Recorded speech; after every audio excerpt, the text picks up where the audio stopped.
El Ártico. La última frontera sin conquistar.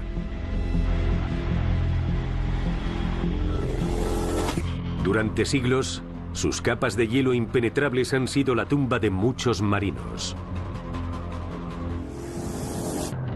Sus habitantes se aferran a la vida. Pero hoy, el hielo se está fundiendo. Y los humanos asumen el desafío de abrir el Ártico al resto del mundo. Fabrican rompehielos de propulsión nuclear. Extienden el primer cable a través del Ártico y construyen una carretera hasta el fin del mundo. Todo bajo las condiciones más extremas. ¿Conquistaremos por fin el Ártico? Hoy, en Proyectos Imposibles, la conquista del Ártico. El Círculo Polar Ártico. Una vasta extensión que rodea el Polo Norte. La vida de sus habitantes es muy dura. En verano, hay 24 horas de luz solar al día. En invierno, esta es la luz que reciben.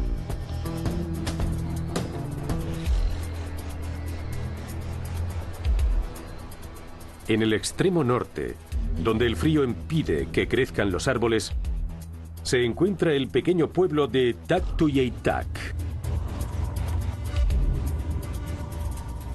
Tak es un pueblo aislado próximo al Océano Ártico. Tiene 950 habitantes. Buenas noches y bienvenidos al bingo. Primero iremos con el cartón amarillo. Antes de comenzar, quisiera hacer varios anuncios.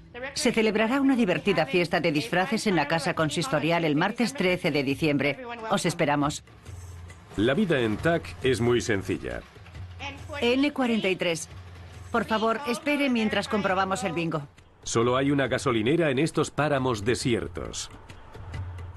Crecer en Tak fue divertido. El estar aislado fue un acicate. Construíamos nuestro pequeño mundo y hacíamos nuestras cosas de niños. Es un lugar en el que puedes coger la moto de nieve y largarte a cazar, a viajar. En el Ártico, cuanto más frío, más fácil es trasladarse. Cuando llega el invierno a Tak, se congela el río y se transforma en una carretera helada.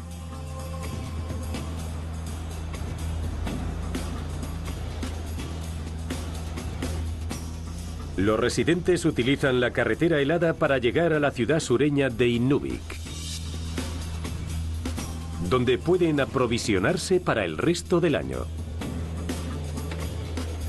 Esta carretera ha sido durante generaciones el nexo de unión con el mundo exterior. Pero eso está cambiando.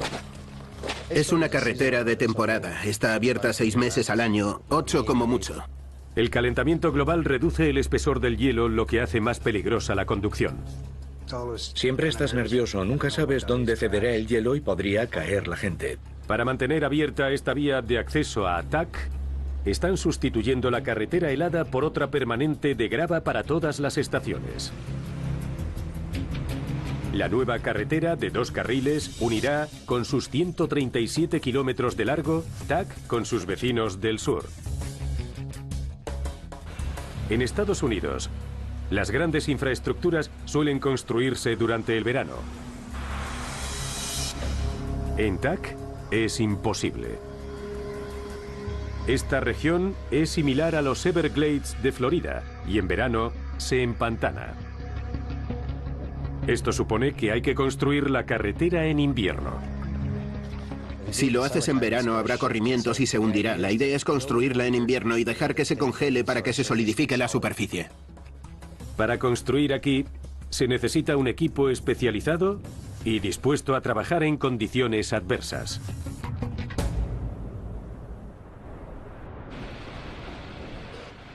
Northwind Industries es una de las 2 empresas que están trabajando en esta carretera. Buenos días. Veo que estáis todos, me alegro. Llevamos 4 años de trabajos y cada día ha sido un desafío. Cuando estéis esperando para cargar, calentad los motores antes de empezar a trabajar. Adelante, que tengáis un buen día. La prioridad para los operarios y la maquinaria es mantenerse calientes. Calentar los camiones lleva media hora. Aunque el combustible es muy caro, una vez que se enciende un camión, el conductor no se atreve a apagarlo. Recibido. Son 3 horas de viaje hasta llegar al punto actual de las obras de la nueva carretera. El primer paso para construir una carretera de grava en el Ártico es eliminar la nieve. A menos de 2 metros está el permafrost con sus duras rocas heladas. El permafrost ofrece una base sólida, pero solo si permanece helado. Sin la protección de la nieve, se ablandará cuando llegue el sol del verano.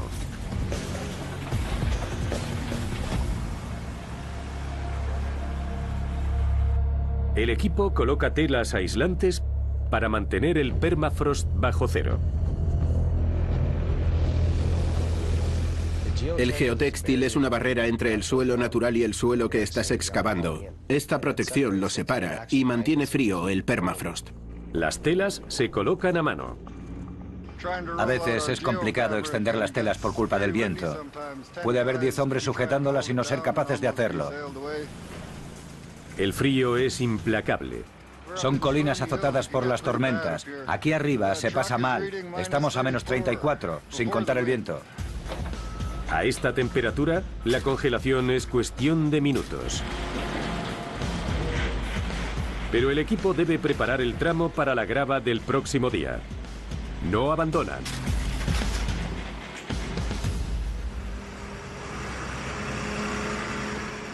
Tras un turno de 12 horas, la vuelta a casa no es fácil. Estás en medio de ninguna parte, no tienes cerca un hospital. No es la ciudad, es el Ártico. Aquí, una avería puede ser un problema de vida o muerte. No es habitual que nos quedemos tirados, pero pueden pasar horas antes de que alguien se dé cuenta de que no estamos donde deberíamos estar o que no hemos llegado a tiempo al destino. Aquí no hay servicio de telefonía móvil, ni se necesita. El frío extremo inutilizaría los móviles en cuestión de minutos. Si se pierde alguien, no pueden pasar días. Tenemos horas y minutos para salvarlo. Mañana no será fácil. Tienen que construir la parte más difícil de la carretera. Se abre una carretera en el Ártico. Se construyen rompehielos nucleares. Y se levanta un aeropuerto en el fin del mundo.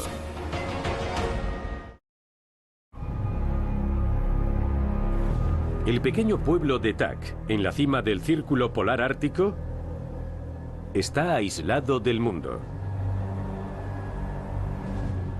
No hay carreteras, salvo la que se crea todos los inviernos sobre el río helado. Las primeras carreteras heladas se construyeron en la década de 1930 en Canadá. Los trineos con perros las utilizaban para facilitar las travesías largas. Después, empezaron a utilizarse coches para el transporte. Aquí, en Tak, cuando el hielo tiene 1 metro de grosor, las máquinas retiran la capa superior de nieve, como gigantescas pulidoras de hielo que alcanzan los 55 kilómetros por hora.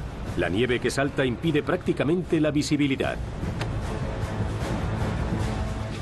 Hoy es un día complicado. El viento sopla en dirección contraria.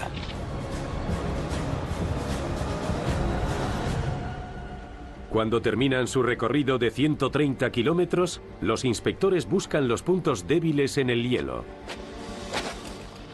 No es malo que haya grietas. Oír el crujido del hielo es buena señal. Si no oyes ese crujido, sabes que es posible que ceda una sección grande de hielo. Si en ese punto la capa es delgada, se deja al aire. El viento a menos 40 grados centígrados congelaría el agua que se filtrara. Este año hemos recorrido la carretera en 18 horas, que está muy bien. Es una de nuestras mejores marcas. Pero este es el último año que se construye la carretera helada. Pronto la sustituirá una carretera de grava permanente que une Inuvik con Tak. Nos gusta ver esa carretera finalizada, porque así podremos viajar en cualquier estación del año y no arriesgarnos a tener problemas en la carretera helada. Pero para ello, deben encontrar grava suficiente para construirla. En el Ártico no abundan las canteras. El gran obstáculo de esta infraestructura ha sido encontrar canteras de grava. Muchas de ellas estaban al otro lado de un lago y necesitabas 2 metros de grosor en el hielo para poder mover grandes camiones. El tiempo no nos ha acompañado en absoluto. Por fin, han encontrado una cantera cerca de la carretera. En pleno invierno, las piedras se congelan y se solidifican. Solo hay un modo de extraerlas. Las piedras que salen de la cantera a veces llegan en buen estado y otras en grandes moles.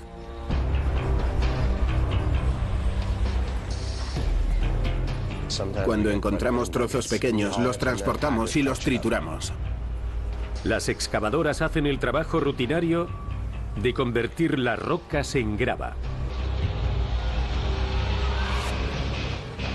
En cuanto se cargan las rocas en el camión, se transportan a toda velocidad.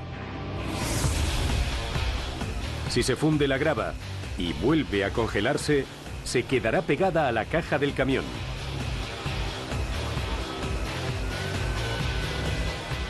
La grava congelada también es peligrosa para las trituradoras.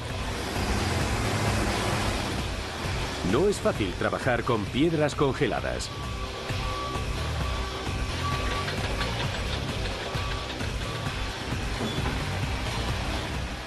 Es duro trabajar con piedras y tierra heladas. Hay piedras heladas que están enterradas en el suelo y es complicado sacarlas con la excavadora. A menos 40 grados centígrados es habitual que se averíen las máquinas. Ahora mismo hay problemas con una apisonadora. Seguiremos utilizándola hasta que llegue otra de repuesto, después la apagaré. Pero se acerca el calor de la primavera y con él la promesa de una nueva carretera. He vivido aquí toda mi vida. He empezado a construir la carretera y quiero terminarla. Es una oportunidad para poder viajar. Cuando se termine, habrá costado 200 millones de dólares y 4 años de obras.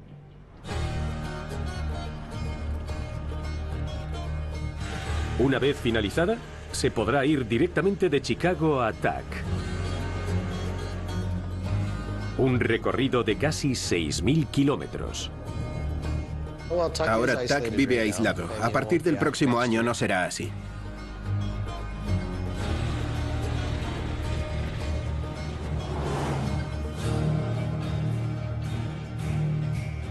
Yo al principio no quería la carretera, porque tenemos aviones, barcos, trineos. Ahora me gusta porque podremos ir y venir a nuestro antojo. Es como un sueño hecho realidad.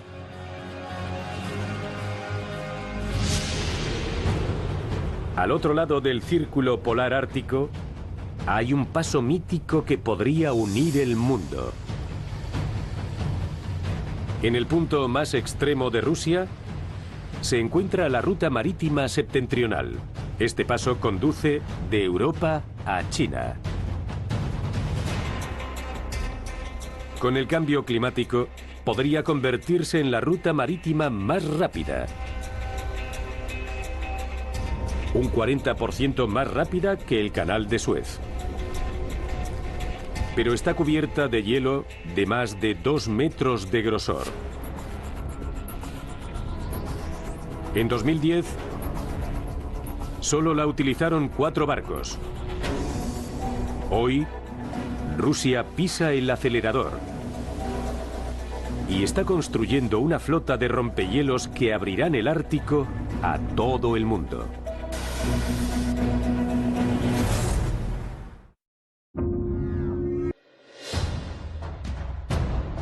La costa ártica de Rusia mide 24.000 kilómetros,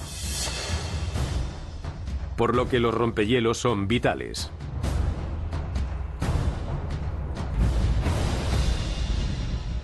Hace más de un siglo, un famoso comandante de navío, el almirante Makarov, dijo: Rusia está rodeada de hielo. Si quiere sobrevivir, debe contar con una poderosa flota de rompehielos. En 1899, el almirante Stefan Makarov encargó la construcción del primer rompehielos polar del mundo, el Yermak.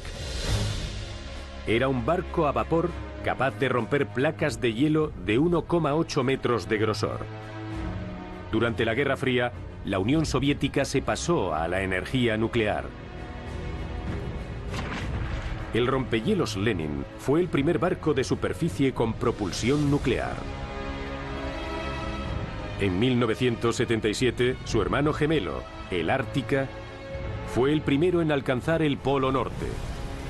Tras el fin de la Guerra Fría, se ralentizó la actividad rusa con los rompehielos. Su región norte estuvo cerrada. Hasta ahora. Hoy pretenden abrir el mayor atajo del mundo. La ruta marítima del norte recorre el techo del mundo y conecta Asia con Europa. Para tenerla abierta al tráfico, se necesita otra clase de rompehielos nucleares.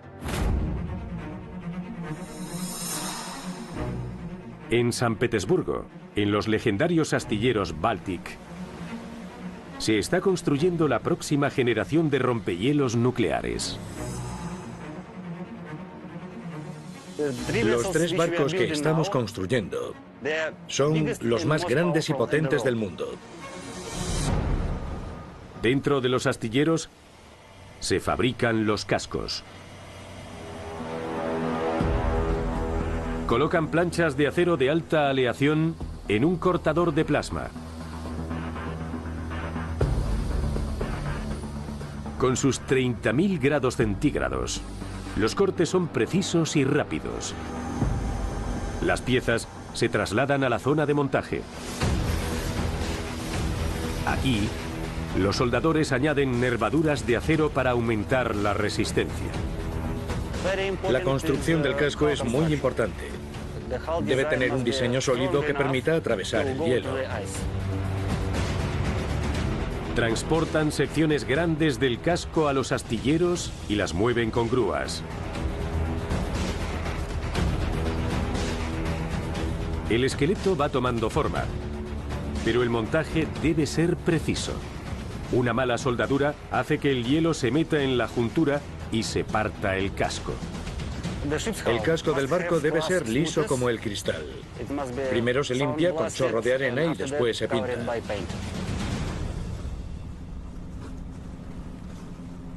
Uno de los antiguos rompehielos nucleares rusos está en la ruta marítima del norte, abriéndole paso a un barco. Muchos piensan que los rompehielos atraviesan el hielo como un cuchillo la mantequilla, pero no es así. El barco rompehielos se mueve por encima de la capa de hielo y la rompe con el peso. El casco del rompehielos es como la parte de atrás de una cuchara. La proa se desliza sobre el hielo, que se rompe debido al peso del barco. En el puente, el piloto controla el grosor del hielo y ajusta la velocidad de la nave según varíe. Pero para mover las 33.000 toneladas del barco, se necesita un reactor nuclear. El reactor nuclear es el corazón de la nave. La propulsión nuclear hace más fácil atravesar el hielo. El reactor nuclear propulsa una turbina de vapor. Hace girar 3 resistentes ejes de transmisión con hélices enormes en cada extremo, que hacen que el barco avance. Volvemos a los astilleros Baltic. donde se fabrican los ejes de transmisión con acero fundido. Los ejes deben ser extremadamente fuertes para que no los partan las intensas fuerzas de torsión. Para impedirlo, usan la técnica de la fundición centrífuga. El molde gira a gran velocidad mientras se vierte el metal fundido. El proceso de fundición empuja todas las impurezas hacia el borde. Así se produce acero consistente, denso y excepcionalmente fuerte.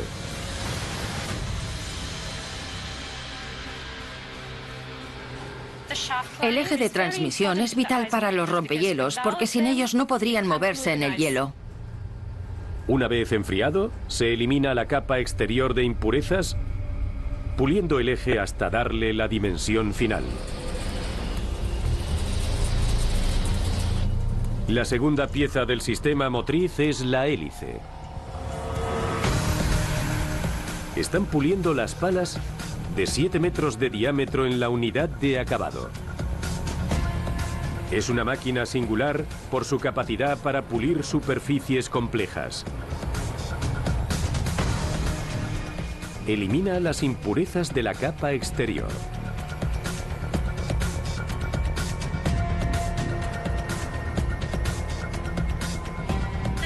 El pulido de las palas puede durar 1 o 2 semanas. Al final, la hélice tendrá 4 palas, cada una como un coche pequeño. Estas hélices y los ejes de transmisión son los más grandes que hemos fabricado en los astilleros Baltic.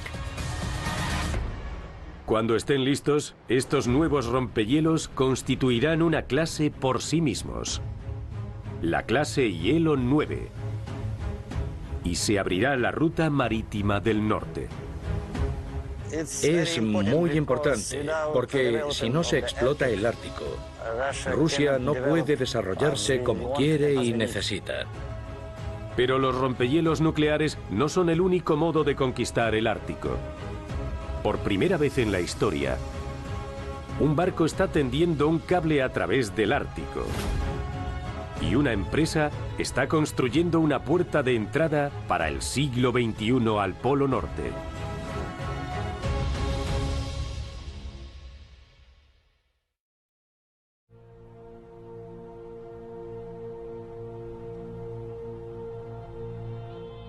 No hay en el continente un lugar tan frío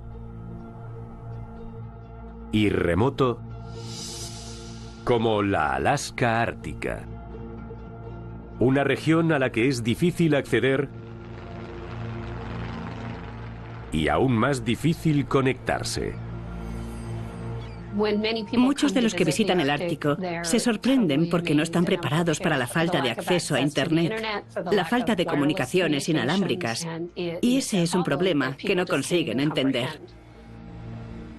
En ciudades como Wainwright, bajarse una película puede llevar una semana y costar $1000. En Estados Unidos hay comunidades que se han visto desconectadas de la economía global simplemente por la falta de conectividad de banda ancha. En Barrow afecta incluso a la atención médica. Es más rápido ir a Anchorage a tratarse que cargar una resonancia para su análisis. Se gastan millones de dólares al año en el transporte de pacientes porque no hay banda ancha. En casi todo el mundo, el cable que proporciona Internet de alta velocidad cruza el mar. En el Ártico, el mar está congelado y no lo atraviesa ningún cable. Hasta ahora. La ventana en que el Ártico no tiene hielo ha aumentado hasta los 4 meses. Suficiente para tender un cable de 2.250 kilómetros a lo largo de la costa de Alaska, que llevará banda ancha a comunidades como Barrow y Wainwright.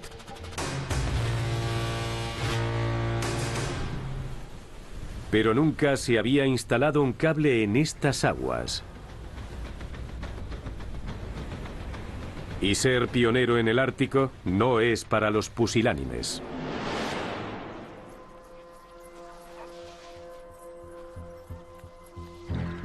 En 1845, Sir John Franklin y su tripulación quedaron atrapados en el hielo ártico y murieron cuando buscaban el mítico Paso del Norte. 60 años más tarde, el explorador Roald Amundsen y sus 9 hombres lo intentaron de nuevo.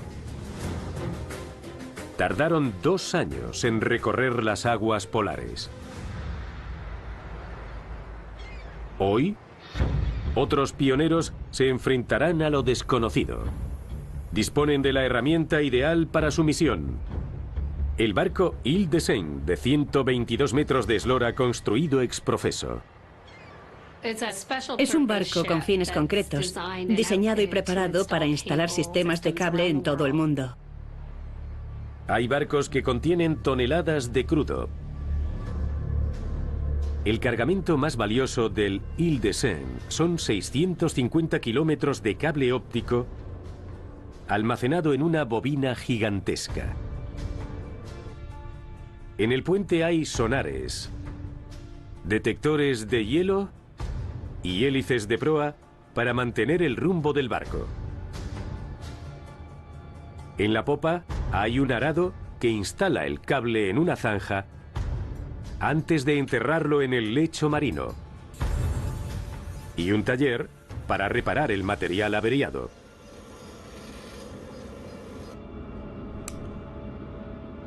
Todo debe funcionar perfectamente, porque solo tienen 4 meses para tender el cable.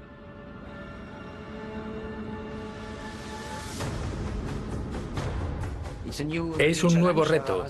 Nunca se ha instalado cable en estas aguas. Será complicado, pero estamos preparados. Mientras se ultiman los preparativos, se sube a bordo combustible para 4 meses, porque cuando empiecen a tender el cable, no podrán detenerse. Tenemos 2 equipos trabajando en turnos de 12 horas para estar siempre operativos. Debemos vencer al hielo. Mientras el agua está limpia, hay que continuar. ¿Podrán tender un frágil cable de vidrio sin que se rompa a lo largo de un mar de hielo? Grupo 1, eliminad del hielo.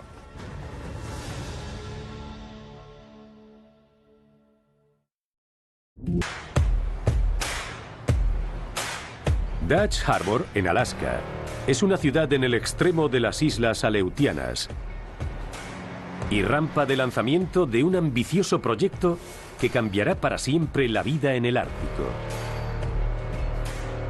Un equipo pretende llevar banda ancha, algo que nosotros damos por garantizado, a los confines de la Alaska ártica.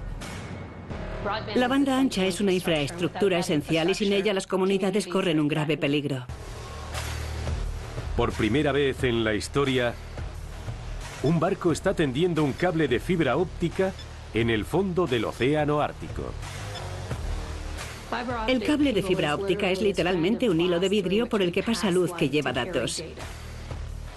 El hilo de vidrio tiene el grosor de un cabello humano, pero puede transmitir una cantidad enorme de datos. Un sistema como este puede transmitir fácilmente 45 o 50 longitudes de onda de 10 gigas.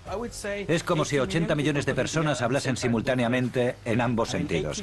Y 80 millones es una buena cantidad. La fibra óptica lo transformará todo, igual que hizo el cobre hace 150 años. El primer cable que cruzó el Atlántico y unió América con Europa era de cobre. El comerciante americano Cyrus Field encabezó la expedición. 2 barcos se encontraron en el Atlántico, se repartieron el cable y tomaron rumbos distintos. La primera comunicación transatlántica se realizó el 16 de agosto de 1858, a una velocidad de 8 palabras por minuto, que revolucionó las comunicaciones. Hoy, en la costa de Alaska, El Ile de Seine, el barco que tenderá el cable, espera pasar a la historia. Pero tienen un plazo breve para realizar el trabajo. El océano está abierto unos meses al año. A pesar de que no hay hielo en esos meses, es muy complicado instalarlo en una temporada. La misma temperatura veraniega que rompe el hielo crea miles de icebergs.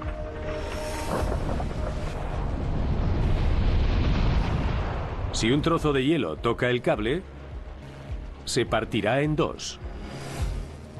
Solo podemos tender cable si es en mar abierto. Si hay hielo, el cable sufrirá daños. Tiene que ser en mar abierto. Para que el cable no sufra daños, el piloto cuenta con remolcadores auxiliares que apartan el hielo del barco. El equipo ya puede lanzar el cable al agua. Hay un robot submarino, el ROV, que abre una zanja en el lecho marino. Después, entierra el cable a una profundidad de 4 metros.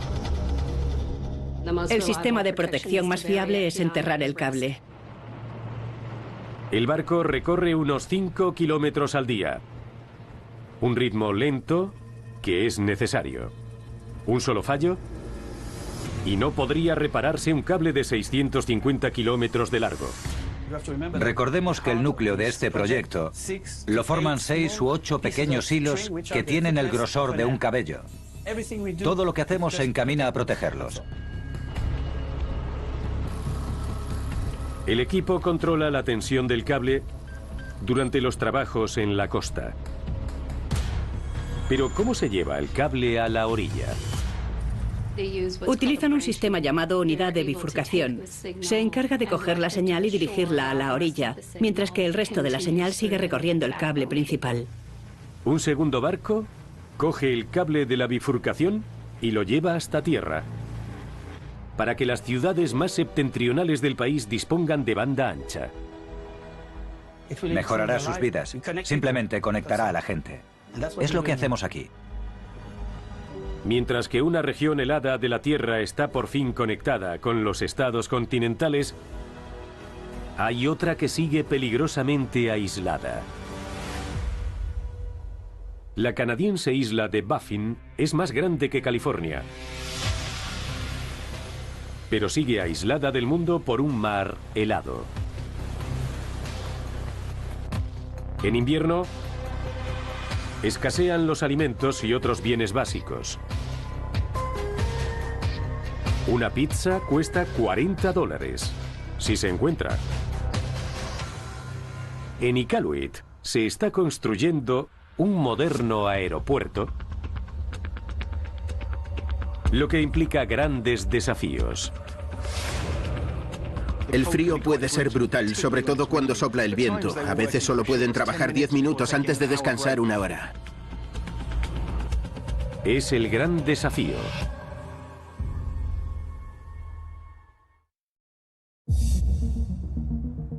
Iqaluit, la capital de la isla canadiense de Baffin, está aislada del resto del mundo. No podría existir sin un aeropuerto al que llegasen las provisiones. La ciudad se creó en 1942 como la base aérea de la bahía de Frobisher. Iqaluit ha ocupado una posición estratégica en 2 rutas polares, de modo que las naves de alcance corto podrían utilizarlo como base de reabastecimiento. Durante la Guerra Fría, pasó a formar parte de una red de estaciones de radar, DU, que debía avisar si hubiese un ataque ruso. En 1963 se fueron las fuerzas aéreas y el aeropuerto pasó a tener un uso comercial. Hoy es el cordón umbilical de la ciudad y su lugar de reunión. Si una familia recibe la visita de un pariente, lo normal es que vaya toda la familia a recibirlo. Pero se ha doblado la población de la isla y el aeropuerto se queda pequeño. Es hora de mejorarlo. Una empresa está construyendo un aeropuerto vanguardista desde cero. Pero construir en el Ártico tiene sus dificultades.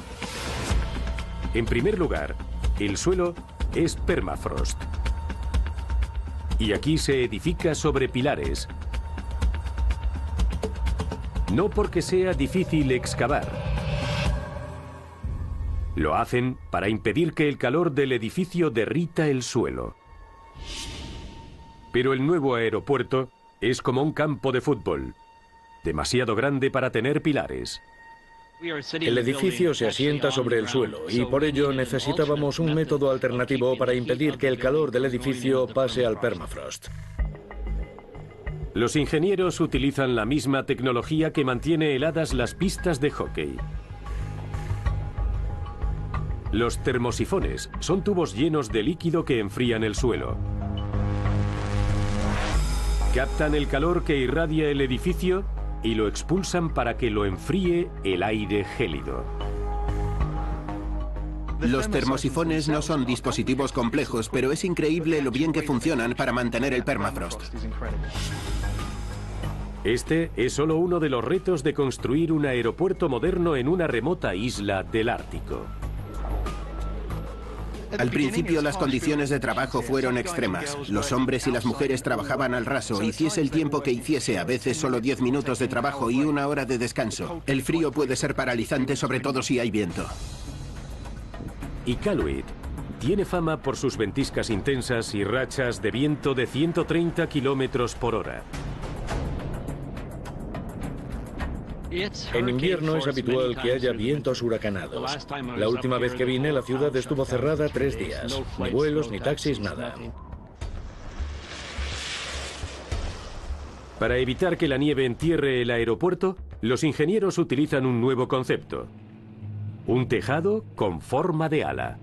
Se producen los neveros cuando la nieve no puede ir a ningún lado. Hemos diseñado el edificio para que el viento recorra el tejado y se lleve la nieve a su paso. Han probado su funcionamiento mediante un programa de diseño en 3 dimensiones que simula los vientos de Iqaluit. El software ha sido muy importante en el diseño del edificio, en los estudios del viento y de la energía. El tejado funciona como un perfil aerodinámico. El viento y la nieve se despegan del edificio, que se mantiene limpio.